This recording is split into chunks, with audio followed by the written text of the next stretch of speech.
I could feel the first light of morning filtering through the curtains, a soft glow spreading across the room. New Haven was quiet at this hour, the streets empty save for a few solitary figures hurrying through the dawn chill. I'd grown to savor this early silence, a fleeting moment when the world seemed suspended and I could be anyone, anywhere. I didn't have to think about my choices or the life that had slowly turned into something I could barely recognize. Beside me, Sam lay sound asleep, his face softened in the glow of early morning. I traced the line of his brow with my eyes, that familiar crease just above his nose. Even in sleep, he held on to something, worry, maybe, or some unspoken tension that seemed to hang between us now, more solid than ever. We drifted, he and I, like two boats set loose on a quiet lake, carried by currents neither of us could name. But it hadn't always been like this.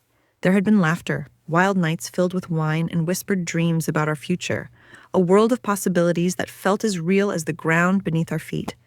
Somewhere along the way, those dreams had faded, their edges blurred, and what was left felt like an echo, haunting and incomplete.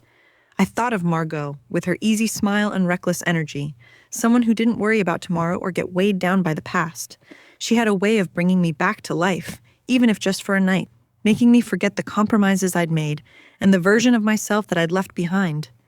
It was Margot who'd nudged me, teased me, told me I deserved more than this half-life I was leading. "You need to let yourself live a little, Clara," she'd said, her words half drowned by the hum of the jazz bar we'd found ourselves in one evening. "You can't just drift along, waiting for things to change on their own." I'd laughed it off, but her words had planted a seed, one that grew quietly until I couldn't ignore it anymore. It was on one of those nights, with Margot laughing beside me, that I met Leo. He was tall, his dark eyes sharp and unflinching, the kind of gaze that made you feel like you were the only person in the room. There was something magnetic about him, something that made my carefully constructed world feel flimsy, a structure of paper waiting for a spark. Our first meeting was innocent enough, or at least that's what I told myself. We'd shared a drink, talked about the city, his work, and the books he loved. He was bold in ways Sam wasn't, unafraid to question things, to push boundaries. Being around him felt like slipping on a new skin, a version of myself that wasn't burdened by the weight of the past or the expectations I'd never quite lived up to.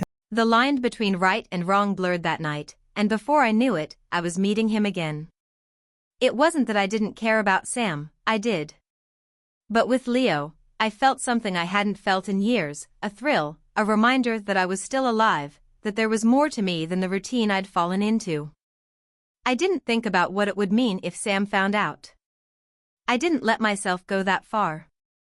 But every lie has its weight, and every stolen moment left me with a hollow ache, something I couldn't shake even when I was back at home, lying beside Sam in the dark. He'd turn to me, ask how my day had been, his voice soft and familiar, and I'd feel a pang of guilt, a tug that reminded me of what I was risking. One night, Margot offered me an idea, something reckless, impulsive, something that I should have laughed off immediately. She suggested that if I was so afraid of being found out, maybe she could help me cover my tracks. "Think of it as a little insurance," she'd said with a grin, her eyes gleaming with a mischief I'd always admired. "Just have me stay at your place," she continued, "in case he gets suspicious. If he ever asks, you'll have an alibi. I'll be your, let's call it stand-in," she joked, laughing in that way she had, full and unapologetic. I knew it was a terrible idea, but something inside me, some restless, unrelenting part of me, agreed. It was like I was watching myself from the outside, a stranger to my own choices, as I nodded, laughing along with her, pretending this was all just a game. But the thrill was undeniable, the excitement of a secret held tight, the thrill of knowing I could control something in my life again, even if just for a moment. That was how it all began, me, slipping away into another life, and Margot becoming my shield, my cover. I thought it would be easy, thought I could balance the parts of myself without consequence. But things never stay that simple. One night, after another long evening with Leo, I returned home to find Sam awake, sitting on the edge of the bed, his face shadowed and unreadable. There was a stillness in the room, a tension that felt like a held breath, waiting to be released. My heart sank, that hollow ache turning to something colder, sharper. "Clara," he said quietly, his voice low and steady, "where were you tonight?" My mind raced, running through the lies I'd told myself I could use, the stories I'd practiced in my head. But under his gaze, every word felt flimsy, transparent, as if he could see right through me. "Just out with Margot," I replied, my voice barely steady, hoping he wouldn't press further. He looked at me for a long time, his eyes filled with a sadness that cut deeper than anger ever could. And in that moment, I felt the weight of every choice, every secret I'd kept, bearing down on me like a weight I could no longer ignore. But I wasn't ready to let go, not yet. I stood there, feeling the silence stretch between us, every second growing thicker with the weight of unsaid things. Sam just looked at me, his gaze piercing, steady, and I knew he was waiting for something, a crack in my story, a slip that would confirm what he suspected. But instead, he let out a sigh, the kind that comes when you've been holding something in for too long. He ran a hand through his hair and looked away, breaking eye contact. "Clara, it feels like you're somewhere else these days," he said, his voice barely above a whisper. "Sometimes I feel like I'm losing you, like you're drifting further away. And I don't even know how to reach you anymore." The words hit me harder than I'd expected. Guilt pooled in my stomach, but I forced it down. I couldn't let him see that. He was right, of course. I was slipping away, caught between the life I'd promised and the life I was trying to carve out in secret. He reached out, took my hand in his. I looked down, unable to meet his eyes, afraid he'd see the conflict raging inside me. For a moment, I considered telling him everything. Part of me ached to lay it all out, to stop the lies and let him see the truth. But fear kept me silent, the fear of losing everything, of facing the consequences I wasn't ready to accept. So I stayed quiet, holding his hand, letting the lie grow between us, knowing it was only a matter of time before the whole thing crumbled. The next morning, I met Margot for coffee at our usual spot. She was her usual self, animated and unapologetic, talking a mile a minute about some drama with her neighbors. But I was barely listening. Sam's words from the night before echoed in my mind, nagging at me like an open wound. "Earth to Clara," Margot's voice cut through my thoughts. "You look like you've seen a ghost. What's going on?" I hesitated, then shrugged, trying to brush it off. "It's nothing, really. Just. Sam is getting suspicious." Margot raised an eyebrow, a sly smile creeping onto her face. "Well, of course he is. You've got one foot out the door, Clara. Men aren't stupid, you know. They sense these things." I frowned, feeling a pang of frustration. "It's not that simple, Margot. I still care about him. I don't know what I'm doing anymore." She leaned back, crossing her arms with that knowing look. "Then maybe it's time to make a choice. Either you're in, or you're out. You can't keep both lives forever." Her words stung, but I knew she was right. I was trying to hold on to two worlds, two versions of myself, and they were tearing me apart. Still, I wasn't ready to let go of Leo. With him, I felt something that had been missing for so long, an excitement, a thrill that reminded me I was more than just Sam's wife, more than just a role I'd slipped into. Leo saw me in a way Sam didn't, or maybe just in a way I wished Sam did. It wasn't love, not exactly, but it was something I wasn't ready to give up. That evening, when I met Leo, I told him about Sam's suspicions. I didn't tell him everything, just enough to make him understand why I needed to be careful, why things might need to cool off. He nodded, listening quietly, but there was a flicker of something in his eyes, something I hadn't seen before. "So what are you going to do?" he asked, his voice calm, almost detached. I shrugged, avoiding his gaze. "I don't know. Maybe it's time I tell him the truth. Or at least some of it." Leo tilted his head, studying me. "And what happens then? You think he'll just forgive you? You think he'll understand?" His words cut through me, a harsh reminder of the reality I'd been avoiding. I knew Sam wasn't the kind to take betrayal lightly. He was steady, loyal to a fault, the kind of man who would move mountains for the people he loved. But I also knew that once trust was broken, there was no going back. Part of me feared he'd walk away, leave me to face the wreckage of my own choices. But that wasn't the only fear gnawing at me. Leo was a temptation, yes, but he was also unpredictable, a wild card in a life that had always been neatly planned and controlled.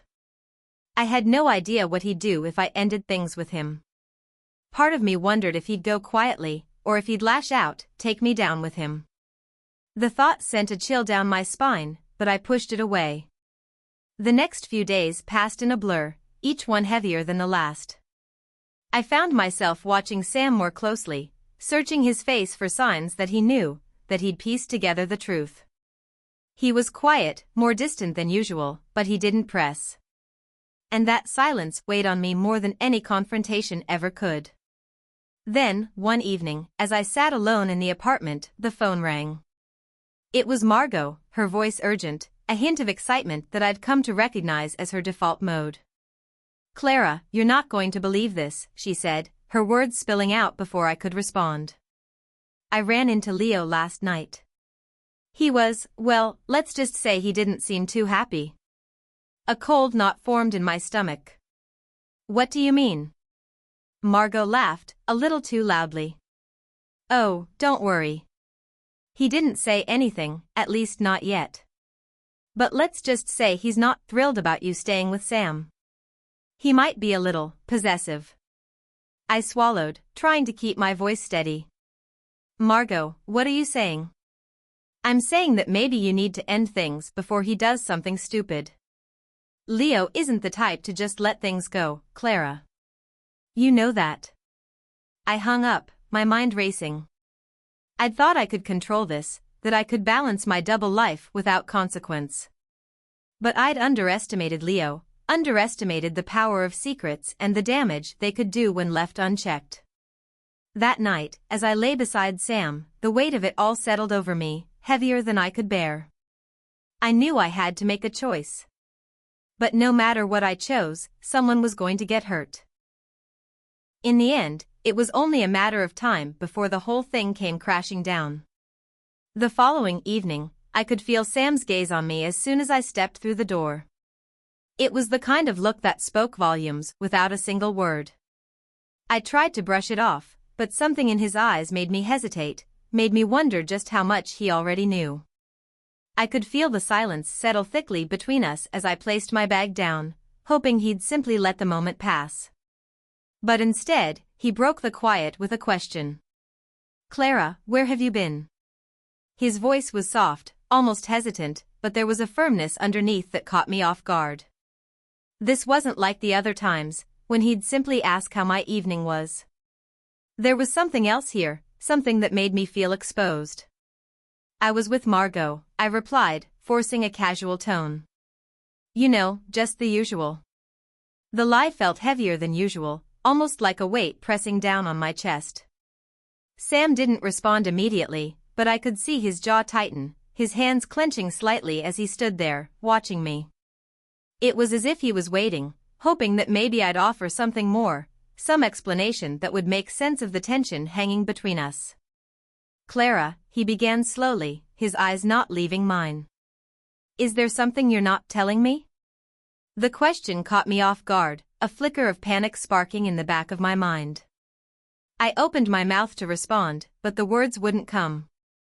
I felt trapped, caught in the lie I'd woven so carefully, and now, with Sam looking at me like that, I realized just how fragile it all was. "Why would you ask that?" I managed, my voice a little too quick, a little too defensive.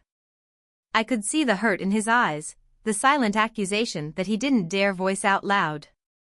"It's just, I feel like I don't know you anymore," he murmured, his voice so quiet it was almost a whisper. "Like you're slipping away, piece by piece, and I can't reach you." The words stung, sharp and unexpected, and I felt a pang of guilt twist in my chest. I wanted to tell him everything, to lay it all out and finally put an end to the web of lies that had tangled around us. But fear held me back, fear of the fallout, of what would happen if I let the truth out into the open. So I did what I'd been doing all along, I deflected. I forced a smile, reaching out to touch his arm. Sam, I said softly, I'm here. I'm not going anywhere. But even as I said the words, they felt hollow, a lie wrapped in a promise I knew I couldn't keep. He sighed, pulling away, and I could see the resignation in his eyes, a silent acceptance that spoke of years of trust slowly unraveling. I wanted to reach out, to fix what I'd broken, but I didn't know how. And in that moment, I realized that some things, once lost, could never truly be mended. The next day, I met Margot for lunch, still haunted by the look in Sam's eyes, the quiet hurt that lingered like a shadow over everything. I'd hoped that talking to her might help, that maybe she'd have some advice, some way to make sense of the mess I'd created. But Margot, as usual, brushed it off with a laugh. Oh, Clara, she said, rolling her eyes. Men always act like the world's ending when they think they're losing control. Just stick to your story. He'll come around. I frowned, a flicker of doubt gnawing at me. I don't know, Margot. It feels different this time. He looked hurt. She scoffed, waving a dismissive hand. He'll get over it. Men like Sam always do.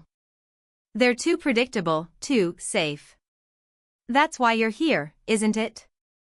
Because you want something more? Her words hit a nerve, a harsh reminder of the reasons I'd strayed in the first place. Sam was steady, reliable, but maybe that was part of the problem.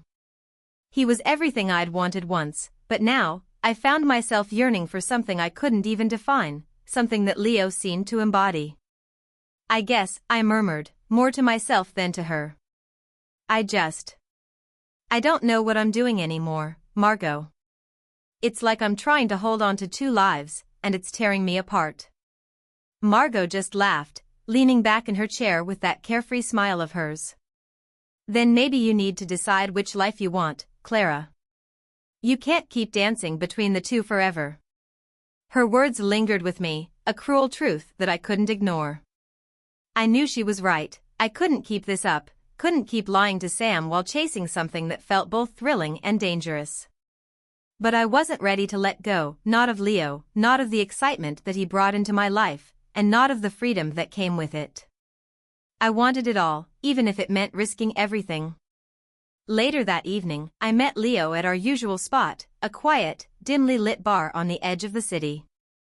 He was waiting for me, his gaze intense, a slight smile tugging at the corner of his mouth as he watched me approach. There was something magnetic about him, something that drew me in even as I felt the weight of my choices pressing down on me. Rough day, he asked, sliding a glass toward me. I sighed, taking a sip, letting the warmth of the drink wash over me. You could say that. Sam's suspicious. I think he knows something's off. Leo shrugged, a hint of indifference in his gaze. So what? Are you going to let that stop you? His words were blunt, almost dismissive, and for a moment, I felt a pang of resentment. It was easy for him to brush it off, to act as though my life wasn't unraveling, piece by piece. He didn't know Sam, didn't understand the years we'd built together, the trust that had once been so solid. But then Leo leaned in, his hand brushing against mine, and the resentment faded, replaced by that familiar thrill, the excitement that only he could bring. I felt myself slipping, surrendering to the pull that had drawn me into this life in the first place. We spent the evening talking, laughing, caught up in the intoxicating escape that Leo offered. It was easy to forget about Sam, to let go of the guilt and the fear, if only for a few hours. With Leo, I could be someone else, someone free from the expectations and responsibilities that defined my life. But as the night wore on, a quiet tension settled over us, something unspoken hanging between us. Clara, Leo said softly, his gaze steady, are you ever going to leave him? The question hung in the air, heavy and loaded, and for a moment, I couldn't breathe. I hadn't let myself think that far, hadn't dared to imagine a life without Sam. But now, with Leo watching me, his eyes dark and unflinching, I felt the weight of the choice I'd been avoiding. I don't know, I whispered, my voice barely audible. He sighed, a flicker of frustration crossing his face. Clara, you can't keep doing this. Sooner or later, you're going to have to make a choice. I looked away, unable to meet his gaze, the reality of his words settling over me like a storm. I knew he was right.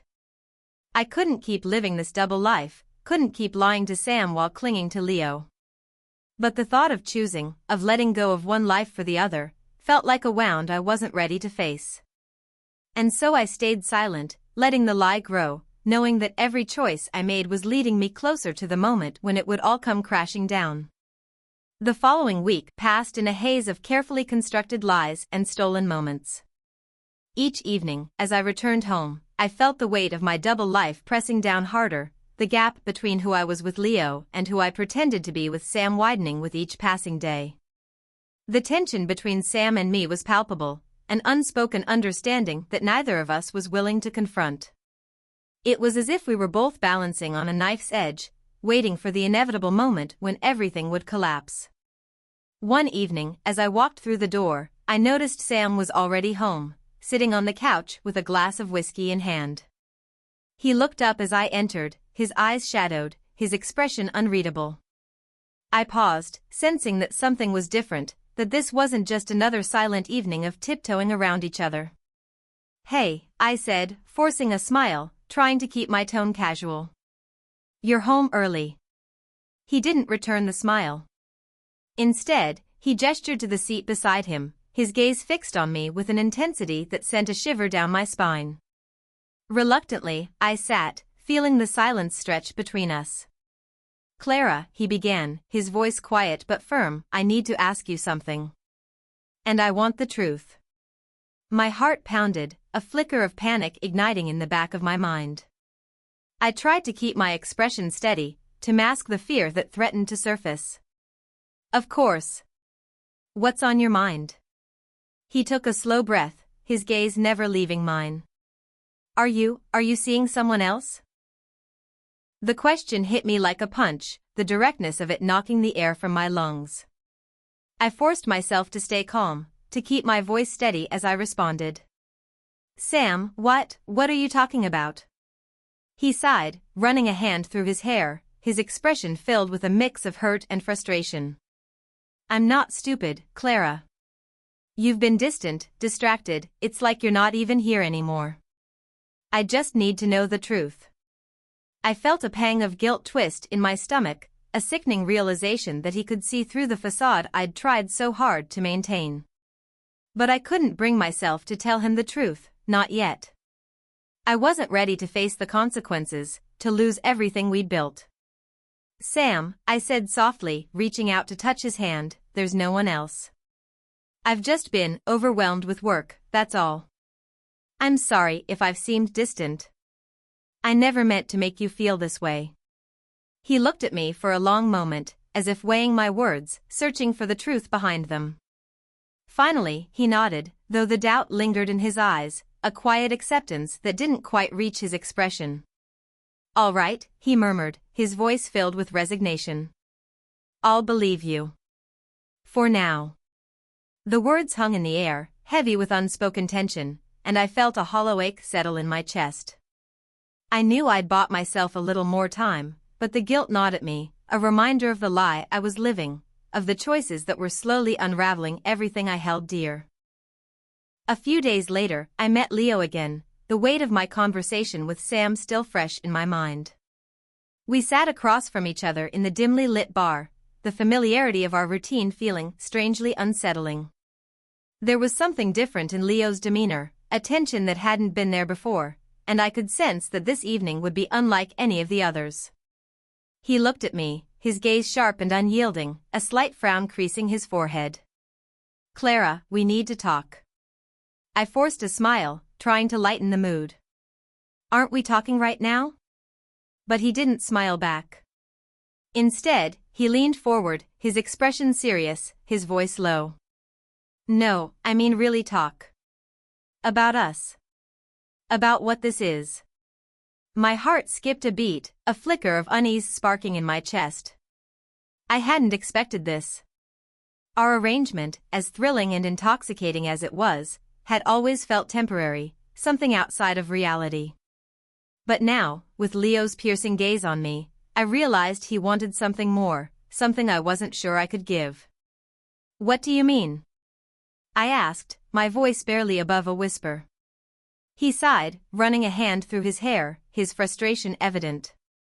"Clara, I can't keep doing this. I'm tired of being the secret, the thing you sneak off to when you're bored with your life. I want more than that. I need more than that." I felt a pang of panic, my mind racing as I tried to process his words. This wasn't what I'd signed up for. I'd thought we understood each other, that this was just an escape, a way to feel alive. But now, with Leo looking at me with a mixture of longing and resentment, I realized that he wanted something I couldn't give, something that threatened to shatter the delicate balance I'd created. "Leo. I don't know if I can do that," I murmured, my voice wavering. This isn't supposed to be serious. I thought you understood that." He leaned back, a bitter smile playing on his lips. "So, that's it? I'm just a distraction? Something to pass the time?" The accusation stung, and I felt a flicker of guilt twist in my chest. I hadn't meant for things to get this complicated, hadn't anticipated the depth of Leo's feelings. But now, faced with his ultimatum, I realized that I'd been fooling myself, pretending I could keep my two lives separate, that I could have both without consequence. "Leo, please.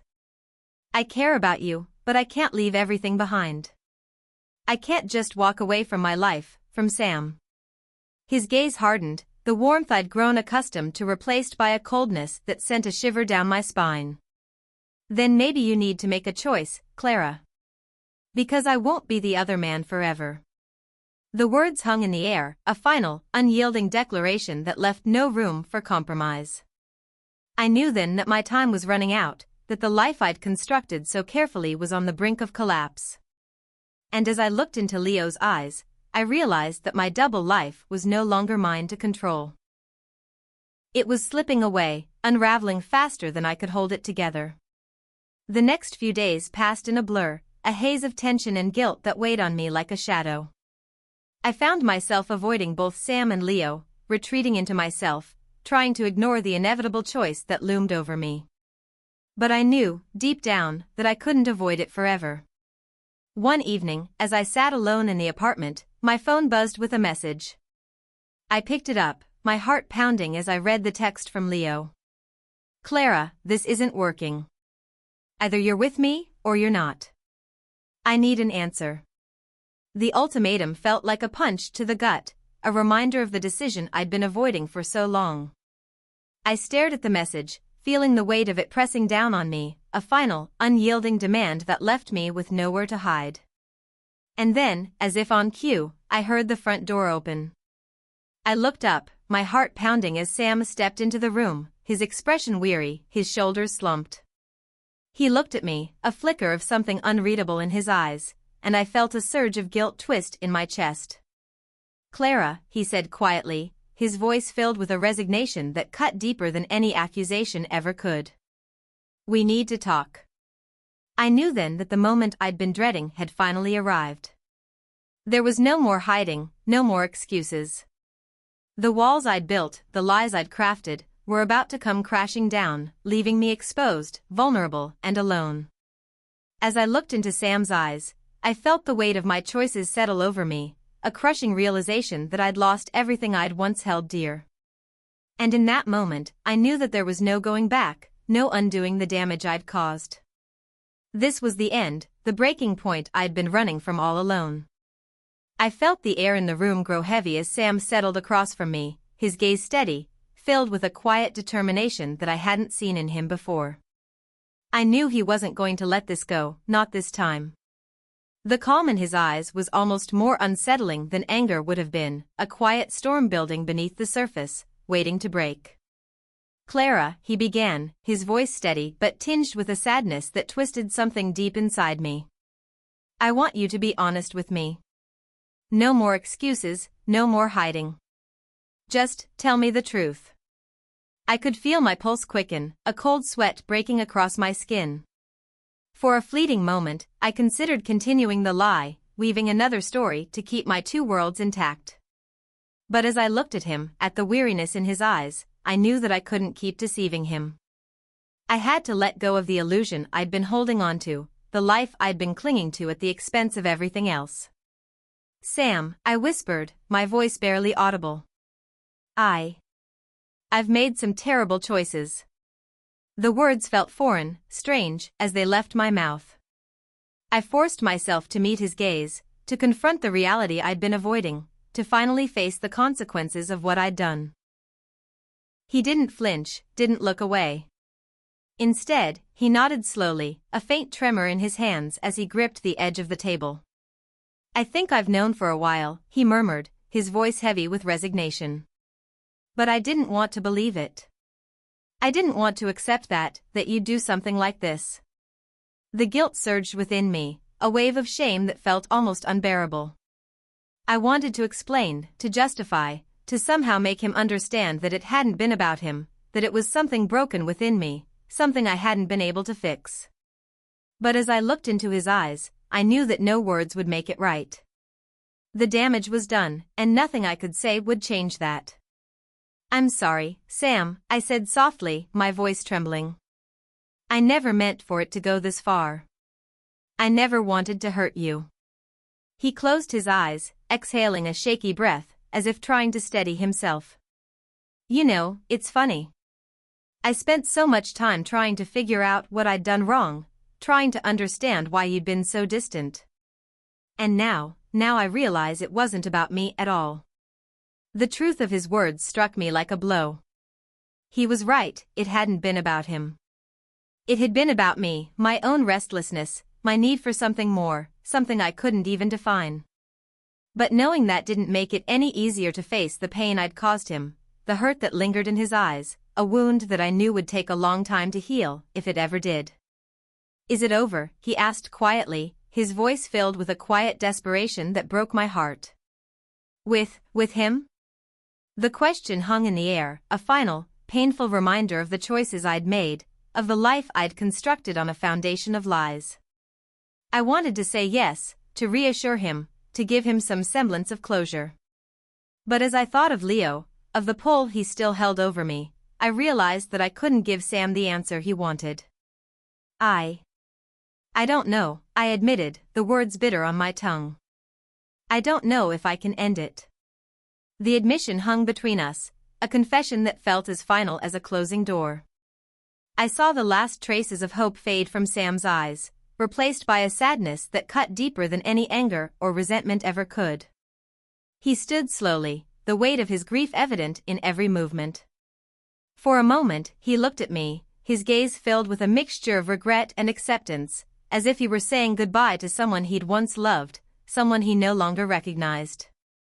"Then I think I have my answer," he said softly, his voice steady, resigned. "I can't keep doing this, Clara. I can't keep pretending that everything's okay when it's not. I need to let you go." The words were final, a quiet declaration that left no room for argument, no chance for redemption. I watched as he turned and walked toward the door, each step echoing in the silence of the room, a farewell that felt as inevitable as it was devastating. And as the door closed behind him, I felt a hollow emptiness settle over me, a realization that I'd lost the one person who'd truly cared for me, the life I'd once held so dear slipping away like sand through my fingers. The days that followed were a blur, a haze of regret and loss that clung to me like a shadow. I went through the motions, each moment punctuated by the quiet emptiness that Sam had left behind, the void that no amount of distraction could fill. I found myself replaying our last conversation over and over in my mind, the weight of my choices pressing down on me, a reminder of the life I'd destroyed in my pursuit of something that now felt hollow and meaningless. Leo reached out a few times, his messages a reminder of the life I'd chosen, the thrill that had once felt so exhilarating now dulled, tarnished by the reality of what I'd sacrificed. I ignored most of his calls, the sound of his voice filling me with a bitterness I couldn't quite understand. It was as if everything I'd once felt for him had turned to ash, a fleeting infatuation that had burned too brightly, leaving only the scorched remains of what I'd lost. Eventually, I agreed to meet him, if only to confront the choice I'd made, to face the reality of what I'd sacrificed in pursuit of a life that no longer felt like my own. We met at the same bar where it had all begun, the dim lights and quiet hum of jazz a cruel reminder of the nights we'd spent together, the illusion I'd constructed, the life I'd tried to escape. Leo was waiting for me, his gaze intense, a slight frown creasing his forehead as he watched me approach. "Clara," he greeted me, his voice soft, tinged with a hint of concern. "It's good to see you." I forced a smile, the familiarity of his presence filling me with a strange sense of detachment, a feeling that I was watching someone else's life unfold, a story I no longer recognized. "Leo," I replied, my voice steady, though I could feel the weight of the past few weeks pressing down on me. "We need to talk." He nodded, his expression serious, his gaze unwavering. "I know. I need to know where we stand, Clara." "What happens now?" The question lingered, a reminder of the choice I'd made, the life I'd chosen in place of the one I'd left behind. But as I looked at him, at the man who'd once been a source of excitement and escape, I felt only emptiness, a hollow realization that he was no longer what I wanted, no longer the person I'd thought he was. "I don't know if I can do this anymore," I admitted, the words a quiet confession, a realization that had taken me too long to reach. I thought I wanted this. I thought I wanted you. But now I don't know." He looked at me, his gaze darkening, a flash of anger and betrayal flickering across his face.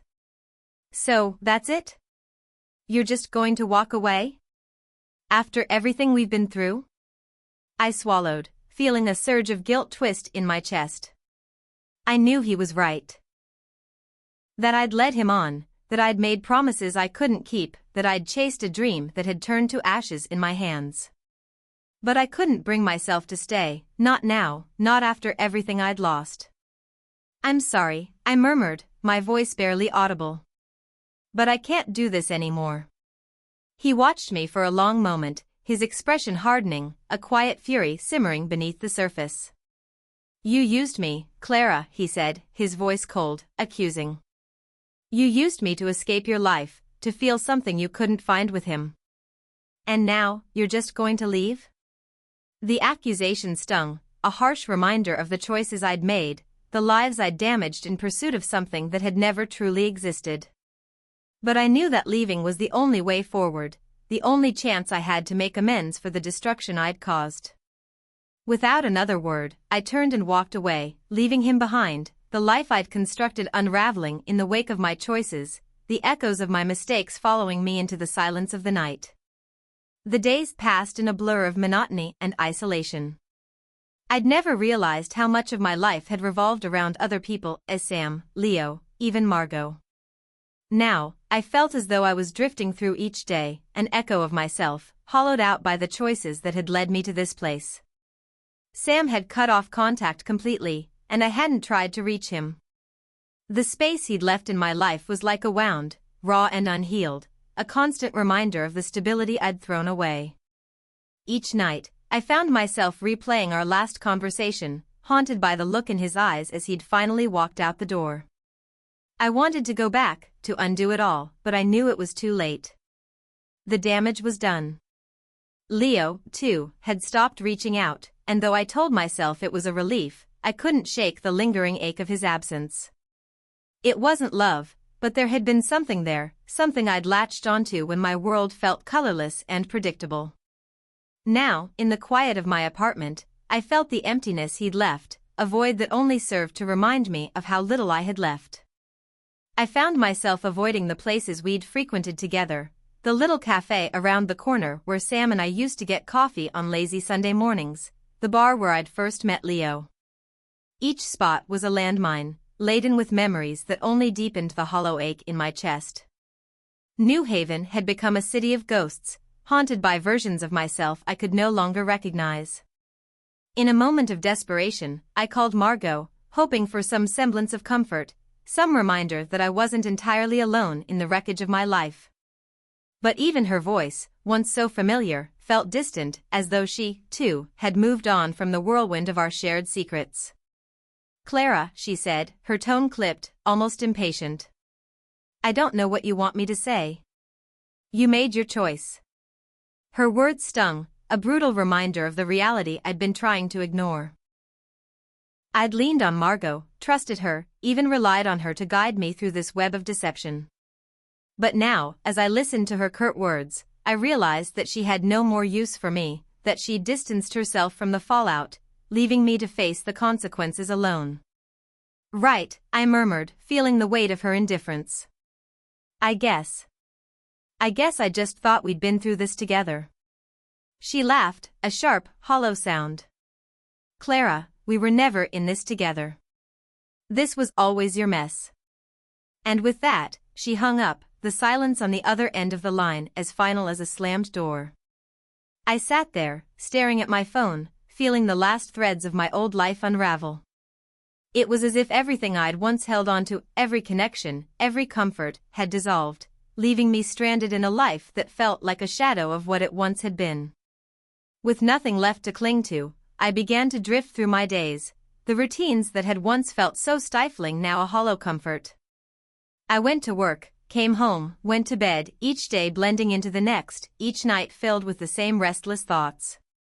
Sleep became a stranger, and I found myself lying awake for hours, staring at the ceiling, haunted by the choices that had led me here.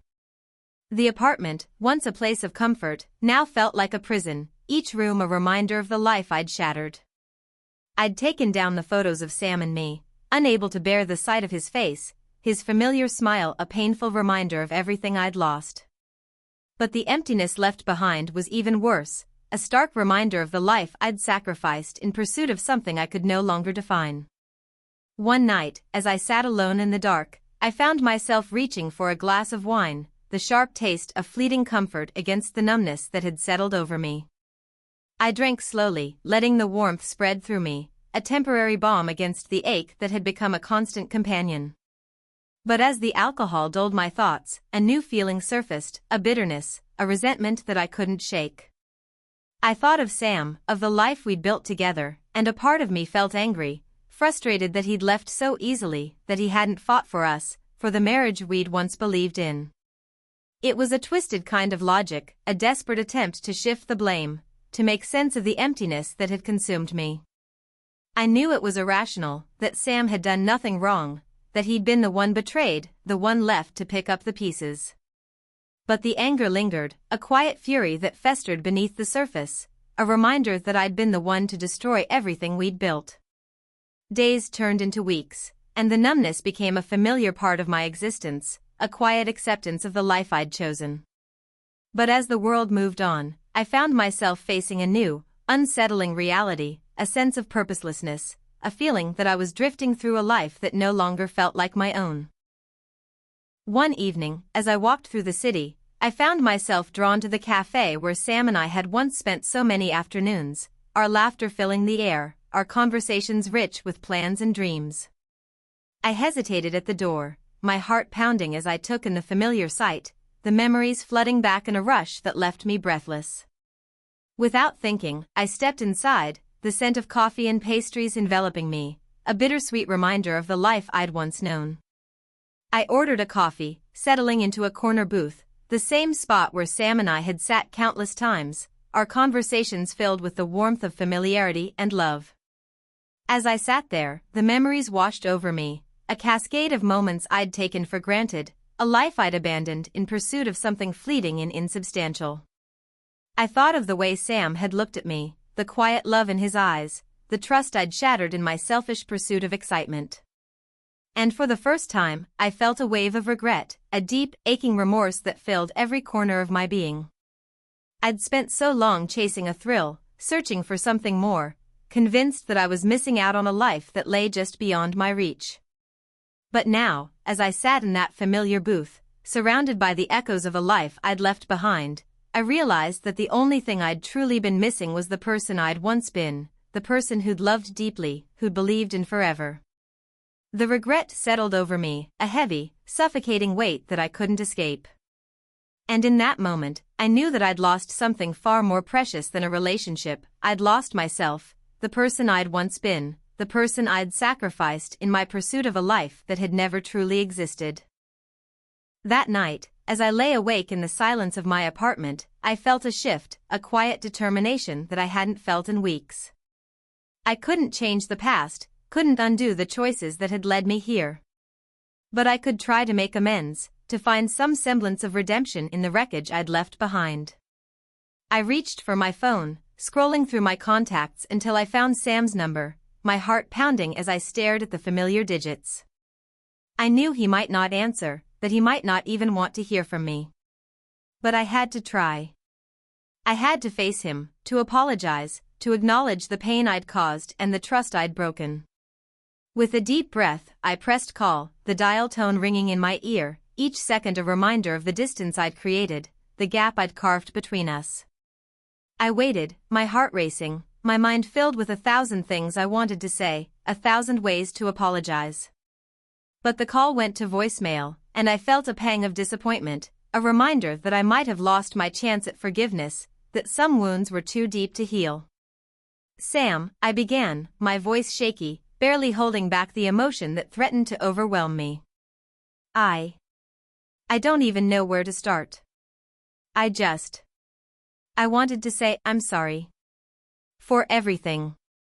I know I hurt you, and I know I don't deserve your forgiveness, but I just needed you to know that I regret it. All of it.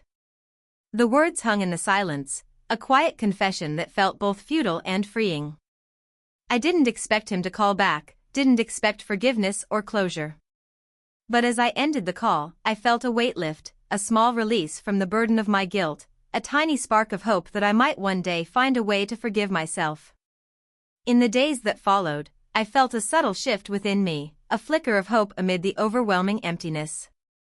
Leaving that voicemail for Sam hadn't erased the regret, but it had given me something to hold on to, a small step toward understanding the choices that had led me here, toward taking responsibility for the pain I'd caused. But forgiveness, I realized, wasn't something I could earn in a single moment. It was a journey, a path I would have to walk slowly, carefully, learning to accept the parts of myself I'd tried to run from.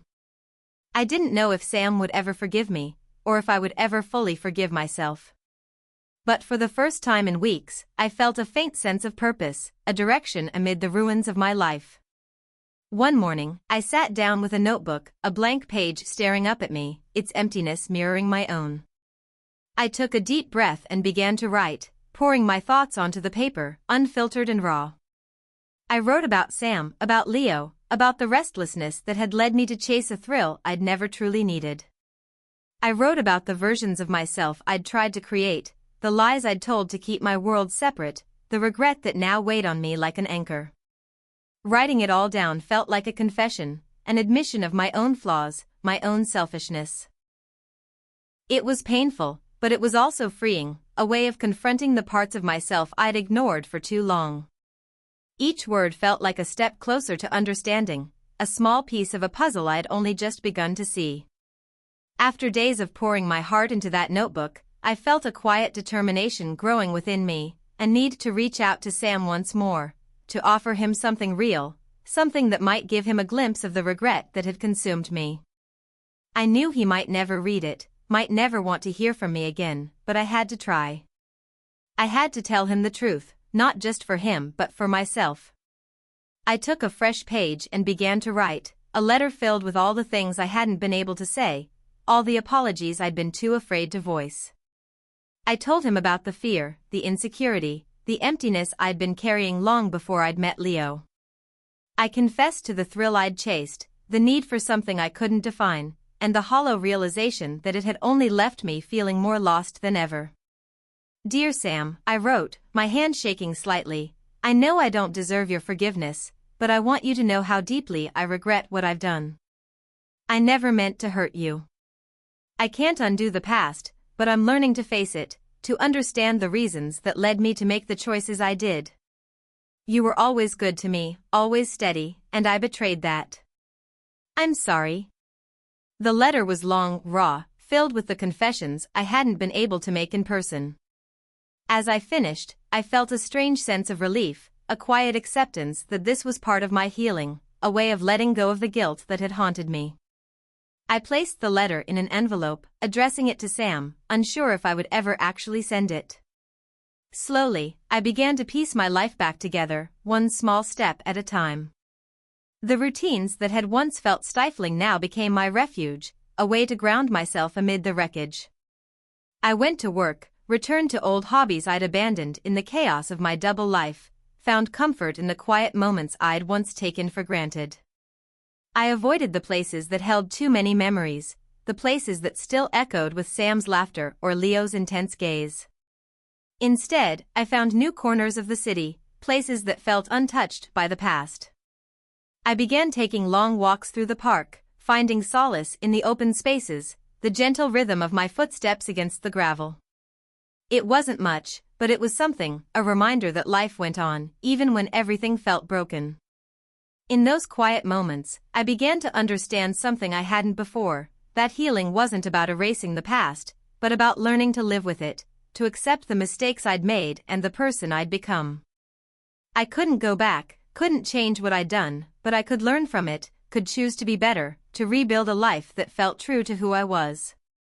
One evening, as I was sorting through the mail, I noticed a familiar handwriting on one of the envelopes. My heart skipped a beat as I recognized Sam's name, the letters neatly written in his careful hand. I hadn't expected to hear from him, hadn't dared to hope that he would reach out after everything that had happened. With trembling hands, I opened the envelope, unfolding the letter inside. His words were simple, measured, each sentence filled with the quiet thoughtfulness I'd always loved about him. "Clara," he wrote, "thank you for your letter. It meant a lot to me to hear from you, to know that you're taking the time to understand what happened. I don't know if I can ever fully forgive what you did, but I appreciate your honesty, your willingness to face the truth. I'm trying to move on, trying to find peace, and I hope you are too. Take care of yourself." I read the letter over and over, my heart aching with a mixture of gratitude and sorrow. It wasn't forgiveness, not entirely, but it was something, a small sign that maybe, in time, we could both find a way to let go, to heal. In the weeks that followed, I carried Sam's letter with me, a reminder that forgiveness wasn't a single moment, but a journey. I knew he might never fully forgive me, that our paths might never cross again, but his words gave me a sense of closure, a quiet peace that I hadn't felt in a long time. I continued to write, filling the pages of my notebook with reflections, confessions, a record of my journey towards self-understanding. Each entry felt like a small step closer to acceptance, a way of reconciling the person I'd been with the person I was trying to become. I thought about reaching out to Sam again, about offering him my friendship, a connection that might help us both find closure. But I realized that some things were better left in the past, that letting go was sometimes the only way to truly move forward. And so I kept his letter close, a reminder of the life we'd shared, a chapter that had shaped me in ways I was only just beginning to understand. Months passed, and slowly, I began to feel like myself again, not the person I'd been before, but someone stronger, someone who had faced the darkness within herself and emerged on the other side. I found joy in the small things, in quiet mornings with a cup of coffee, in the laughter of friends who hadn't known me as anything other than Clara, a woman rebuilding her life. I knew I'd carry the scars of my choices forever, that the pain of losing Sam and the life we'd shared would always linger. But I also knew that I had the power to create something new, something that felt real and true, grounded in the lessons I'd learned. One evening, as I watched the sun dip below the horizon, casting the city in a warm, golden light, I felt a sense of peace settle over me, a quiet acceptance that I'd spent so long searching for. I'd made mistakes, lost people I'd loved, but I'd also found a way to keep going, to find meaning in the journey itself. And as the stars began to dot the sky, I felt a flicker of hope, a small spark that reminded me that life was full of second chances, of new beginnings waiting just beyond the horizon. I didn't know what the future held, but for the first time in a long time, I was ready to face it, to move forward with a heart that had been broken and mended, stronger for the journey it had endured.